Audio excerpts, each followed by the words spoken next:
আসসালামু আলাইকুম। চৈত্র মাসের মাঝামাঝি আর সামনের দিনগুলোতে গরম প্রচুর পড়বে। তীব্র থেকে তীব্রতর হবে গরম। আর এই গরমের ভিতর থানকুনি পাতা খুবই উপকারী স্বাস্থ্যের জন্য একটি তরকারি। পটল, আলু, কাঁচকলা দিয়ে যেকোনো ধরনের মাছের ঝোলের ভিতরে এই থানকুনি পাতা দিলে স্বাদটা অনেক বেশি হয়।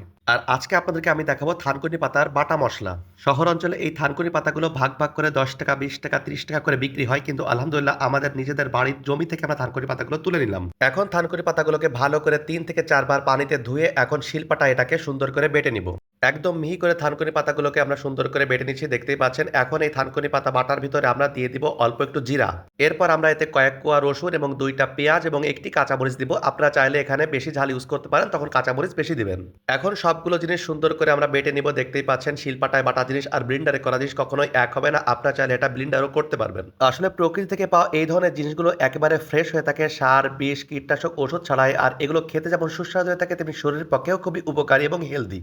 তো দেখতেই পাচ্ছেন আমাদের সবগুলো জিনিস বাটা কমপ্লিট হয়ে গেছে। এখন আমরা এটাকে তেলে হালকা করে ভেজে নিব। তেলটা দেওয়ার পরে তেল গরম হয়ে গেলে আমরা বাটা এখন থানকুনি পাতাটাকে এতে দিয়ে দিলাম। এখন খুবই হালকা আছে এটাকে আস্তে আস্তে ভাজতে হবে। এর ভিতর আমরা একটু পরিমাণ মতো লবণ এবং হলুদ দিয়ে দিব, আর কিছুই দিব না। এখন আস্তে আস্তে নাড়তে থাকবো। আপনারা এর আগে কে কে এরকম থানকুনি পাতার মশলা খাইছেন অবশ্যই জানাবেন, আর আমাদের এই ভিডিওটি কেমন লাগলো সেটাও জানাতে কিন্তু ভুলবেন না।